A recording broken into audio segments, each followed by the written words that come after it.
Hello students, welcome to our YouTube channel your BSc guide. आज की इस video में हम बीएससी फर्स्ट सेमेस्टर के केमिस्ट्री के यूनिट 1 को पढ़ रहे थे। उसका नाम है molecular polarity and weak chemical forces. उसका आज क्लास नंबर 5 है और बुक का नाम है फंडामेंटल्स ऑफ केमिस्ट्री। इसका मैंने आप लोगों को सिलेबस करा दिया है, मोस्ट इम्पॉर्टेंट यूनिट चैप्टर बता दिए हैं, कौन सा टॉपिक मोस्ट इम्पॉर्टेंट है वो भी बता दिया है।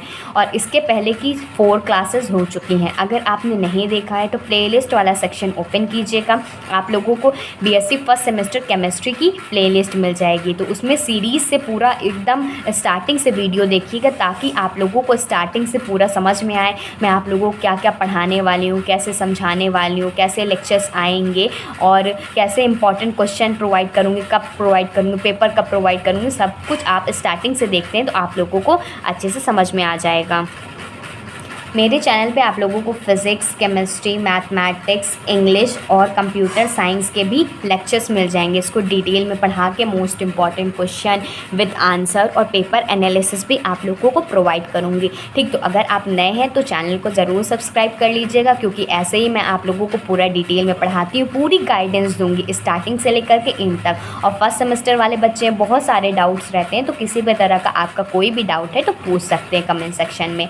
आज का जो हमारा टॉपिक है वो है वंडर वॉल फोर्सेस। सबसे पहले लेक्चर में फॉर्मल चार्ज पढ़ा दिया, दूसरे लेक्चर में फॉर्मल चार्ज के कुछ एग्जांपल्स कराए हैं, तीसरे लेक्चर में रेजोनेंस के बारे में पढ़ाया, फोर्थ लेक्चर में रेजोनेंस के और भी जितने क्वेश्चन बन सकते थे वो कराया है। ठीक, आज फिफ्थ लेक्चर है जिसमें हम लोग वंडर वॉल फोर्सेस के बारे में देखेंगे। ये जो क्वेश्चन है ये वेरी शॉर्ट में क्वेश्चन आ जाता है कि वंडर वॉल फोर्सेस क्या होता है और ये कैसे अराइज होते हैं, क्या इसका सिग्निफिकेंस होता है। ये कह सकते हो इसमें इंटरमॉलिक्यूलर फोर्सेस में क्लासिफिकेशन कैसे होता है। तो सबसे पहले ये समझिए कि वंडर वॉल एक साइंटिस्ट थे जिन्होंने ये डिस्कवर किया कि जो अट्रैक्शन फोर्स होता है दो नॉन पोलर और नॉन पोलर मॉलिक्यूल्स के बारे में जो लगता है, उसी दो नॉन पोलर मॉलिक्यूल्स के बारे में जो फोर्सेस लगते हैं उसी फोर्सेस को बताया गया था वंडर वॉल ने। पोलर और नॉन पोलर मॉलिक्यूल्स आप लोगों ने क्लास 12 में अच्छे से पढ़ा होगा, इसमें नहीं पढ़ाऊंगी क्योंकि आप लोगों ने अच्छे से पढ़ा हुआ है। बाकी मैं डाइपोल इंड्यूस, डाइपोल इंट्रैक्शन, ये सारी चीज़ें इसमें पढ़ाने वाली हूँ। तो आप वीडियो को स्टार्टिंग से एंड तक देखिएगा, वीडियो को स्किप बिल्कुल मत कीजिएगा और नोट्स बनाते हुए चलिएगा ताकि एग्ज़ाम के टाइम पर आप लोगों को किसी भी तरह की कोई भी प्रॉब्लम ना। सबसे पहले वंडर वॉल फोर्सेस की डेफिनेशन लिख लेते हैं। तो सबसे पहले जो साइंटिस्ट ने इसका नेम दिया है तो उनके बारे में कुछ लिख लेते हैं। तो लिखेंगे wonder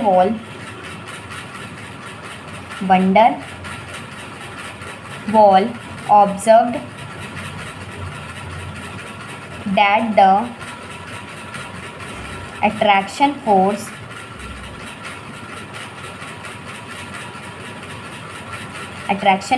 also exist between non-polar molecules। इसमें कह रहा है वंडर वॉल एक तरह के एक साइंटिस्ट थे। उन्होंने ये ऑब्जर्व किया कि जो अट्रैक्शन फोर्स होता है, किसी के मॉलिक्यूल्स कैसे अट्रैक्ट करते हैं एक दूसरे से। अगर पॉजिटिव वाला है, डेल पॉजिटिव वाला है तो डेल नेगेटिव वाले से कैसे अट्रैक्ट करेगा। तो उन्होंने ये ऑब्जर्व किया कि जो अट्रैक्शन फोर्स होता है एग्जिस्ट करते हैं दो नॉन पोलर मॉलिक्यूल्स के बीच में। नॉन पोलर अभी मैं आप लोगों को बताती हूँ, ठीक। बाकी तो आप लोगों ने क्लास 12 में अच्छे से पढ़ा होगा। फिर उसके बाद देखेंगे these forces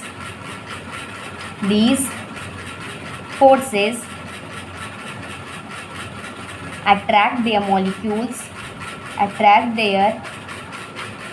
molecules in liquid or solid state of any substance।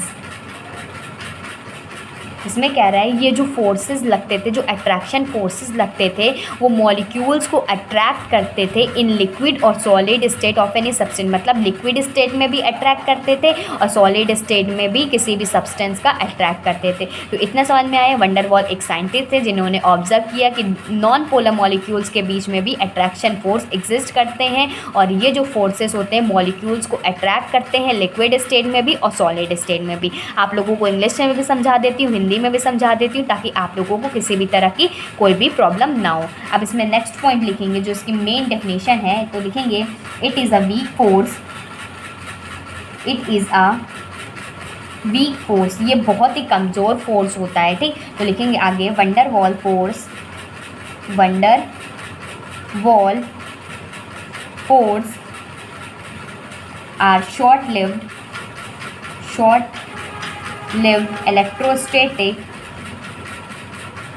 electrostatic force that exist in all kinds of atoms, molecules and ions when they are close together। Book की डिफिनीशन ज़रूर है, लेकिन मैं आप लोगों को समझाने की कोशिश करती हूँ। ये एक तरह का कमज़ोर फोर्स होता है, वीक फोर्स होता है। वंडर वॉल जो फोर्स होता है वो शॉर्ट लिव्ड होता है, मतलब थोड़े ही टाइम के लिए ये फोर्स एग्जिस्ट करता है। वो एक टाइप का इलेक्ट्रोस्टैटिक फोर्स होता है, मतलब अट्रैक्शन का फोर्स होता है। ठीक, that exist in all kinds of atom, सारे टाइप के एटम में लग जाता है, सारे टाइप के मॉलिक्यूल्स में लग सकता है और सारे टाइप के आयंस में भी लग सकता है। When they are close to that, जब दो आयंस एक दूसरे के क्लोज होंगे तो ये किसी भी तरह का में लग जाएगा। इतना याद रखिएगा, ये कमज़ोर टाइप का फोर्स होता है और ये शॉर्ट लिव्ड इलेक्ट्रोस्टैटिक फोर्स होता है। अगर आपका एमसीक्यूज़ भी क्वेश्चन आता है तो आप लोगों को तो पहले थ्योरी तो पढ़ना ही होगा, उसी से तो एमसीक्यूज़ बनेगा, तो आप लोगों को ये भी काम में आ जाएगा। अब इसमें आगे देखते हैं। अब आगे है these forces originated from the following molecular interaction. अगर आपसे क्वेश्चन पूछ लिया गया कि इसकी ओरिजिन के बारे में बताओ, एक्सप्लेन देयर ओरिजिन, तो मतलब ये फोर्सेस कैसे निकलते हैं। ये फोर्सेस ओरिजिनेट होते हैं जब कुछ मॉलिकुलर इंट्रैक्शन होता है। कौन कौन सा इंट्रैक्शन होता है? सबसे पहला इंट्रैक्शन होता है डाइपोल इंट्रैक्शन, फिर डाइपोल इंड्यूस्ड डाइपोल इंट्रैक्शन, फिर इंड्यूस्ड डाइपोल इंट्रैक्शन। सबसे पहले कौन सा होता है? Dipole interaction, dipole interaction. और दूसरा होता है डाइपोल इंड्यूस्ड। इसको डिटेल में भी पढ़ाऊंगी, पहले समझ लीजिए। Dipole induced dipole interaction. फिर उसका है इंड्यूस्ड डाइपोल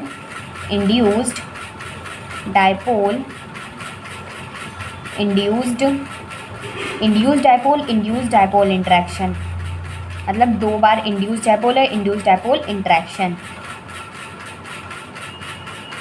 ठीक, एक एक इसको समझते हैं। सबसे पहले हेडिंग डालेंगे डाइपोल इंट्रैक्शन। ये डाइपोल इंट्रैक्शन होता क्या है देखेंगे। डाइपोल इंट्रैक्शन ये क्या होता है? ये एक तरह का इंटरमॉलिकुलर फोर्स ऑफ अट्रैक्शन होता है, जिसमें कि positive end of one dipole negative end of another dipole से जुड़ता है। मान लीजिए कि हमारे पास ये डाइपोल है, ठीक, तो इसमें जो पॉजिटिव एंड होता है एक डाइपोल का, वो दूसरे डाइपोल के नेगेटिव एंड से जुड़ता है, तो इसी को हम लोग डाइपोल इंट्रैक्शन कहते हैं। ठीक, तो इसमें पहला पॉइंट लिखेंगे इट इज़ अ पहला पॉइंट ऐसे डाल लीजिए, ये तो स्टार बना लीजिए। ठीक, it is a intermolecular force of attraction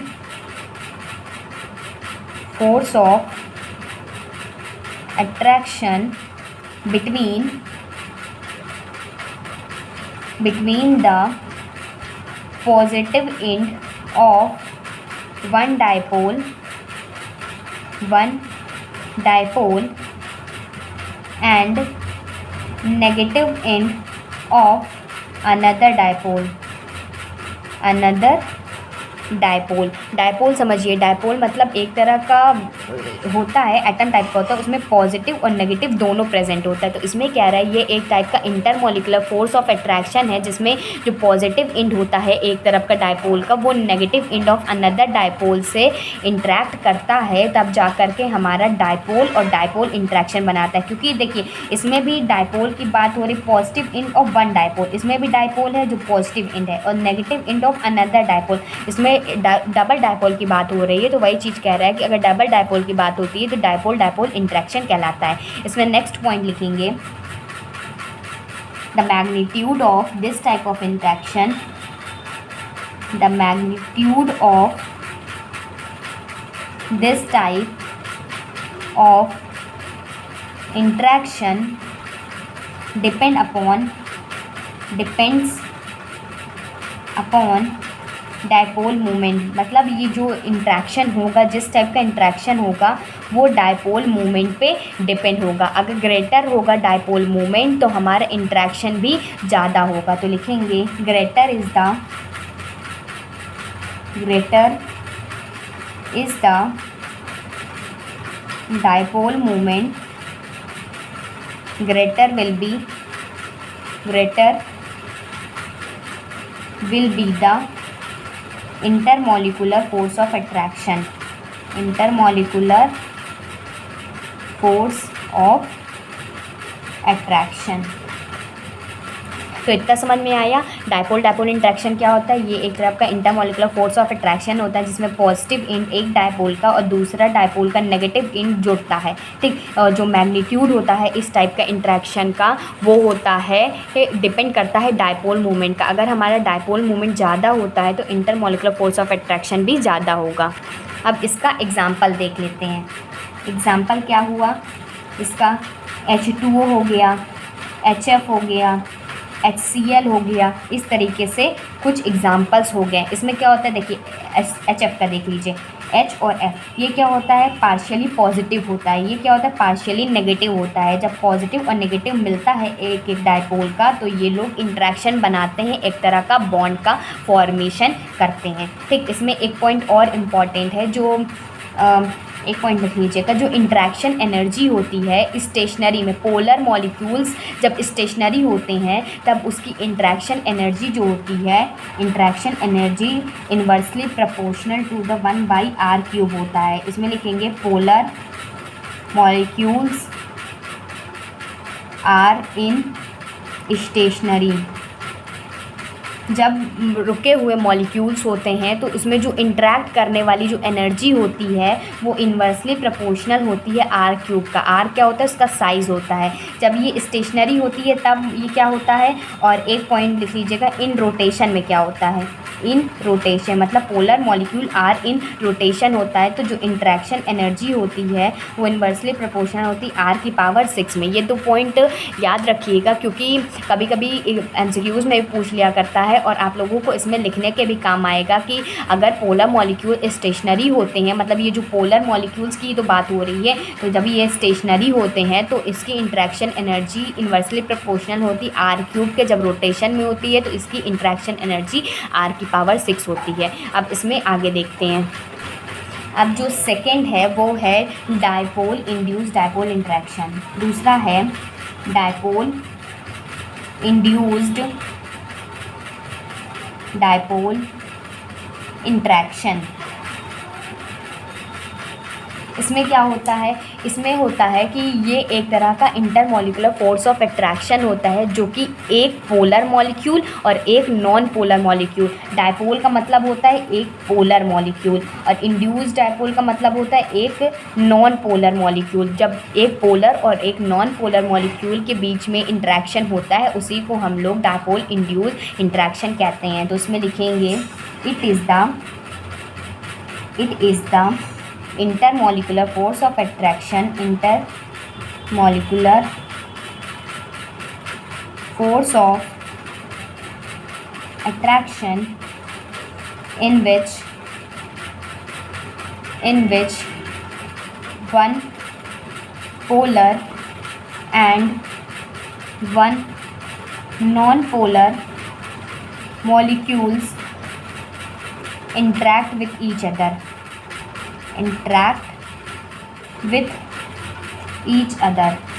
एक पोलर और एक नॉन पोलर मॉलिक्यूल्स एक दूसरे से इंटरेक्ट करते हैं। इसका एग्जांपल हो गया H2O और जिनॉन। इनके बीच में जो इंट्रैक्शन होता है ये हमारा डायपोल इंड्यूस डायपोल इंट्रैक्शन का एग्जाम्पल भी हो गया है। अब इसमें क्या होता है, इंट्रैक्शन एनर्जी जो होती है वो इन्वर्सली प्रोपोर्शनल होती है r⁻⁶ में, और जो मैग्नीट्यूड होता है इस टाइप का इंट्रैक्शन वो भी डायपोल मोमेंट पे डिपेंड करता है। लेकिन कौन से डायपोल मोमेंट पे डिपेंड करता है, पोलर मॉलिक्यूल्स पे डिपेंड करता है, और polarisability of non polar molecules पे भी डिपेंड करता है। लेकिन इतना लिखना सफिशिएंट है, आप लोग इतना लिखिएगा कि ये एक टाइप का इंटरमॉलिक्यूलर फोर्स ऑफ अट्रैक्शन है जो कि एक पोलर मॉलिक्यूल और दूसरा नॉन पोलर मॉलिक्यूल्स के बीच में लगता है, और इसका एग्जाम्पल उसकी इंट्रैक्शन एनर्जी। अब थर्ड देखते हैं। थर्ड है induced dipole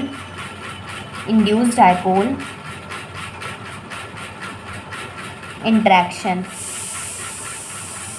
induced dipole interaction का मतलब क्या हुआ, दोनों नॉन पोलर, इंड्यूस्ड डायपोल का मतलब नॉन पोलर और ये भी नॉन पोलर होता है। जब दो नॉन पोलर के बीच में हमारा इंट्रैक्शन होता है तो वो कहलाता है इंड्यूस्ड डायपोल इंट्रैक्शन। तो इसमें लिखेंगे it is the intermolecular force of attraction, it is the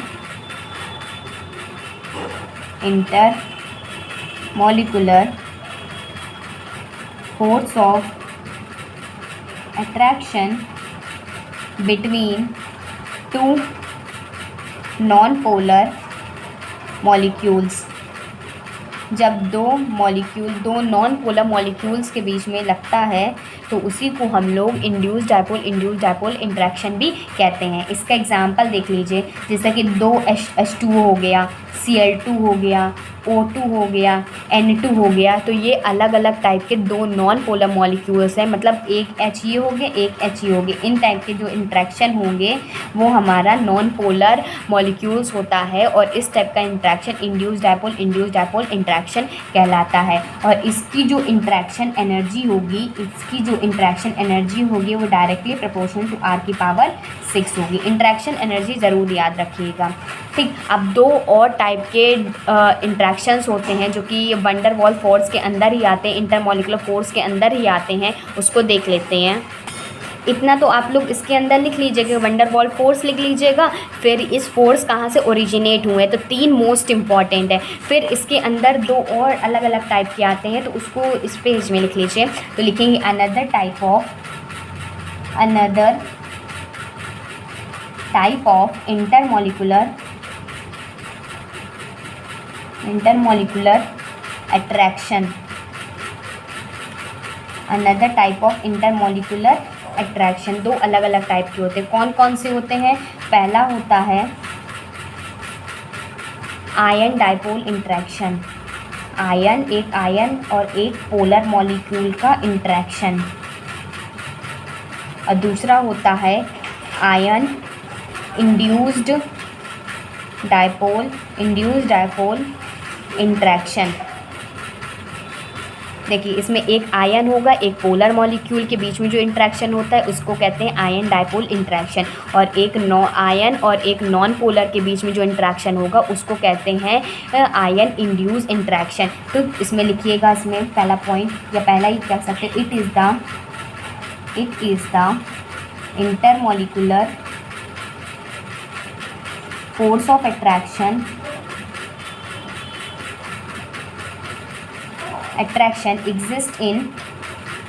exist in between an ion and one polar molecule. एक आयन और एक पोलर मॉलिक्यूल्स के बीच में जो इंट्रैक्शन होता है उसी को कहते हैं। जैसे कि एग्जांपल के तौर पे हो गया NaOH।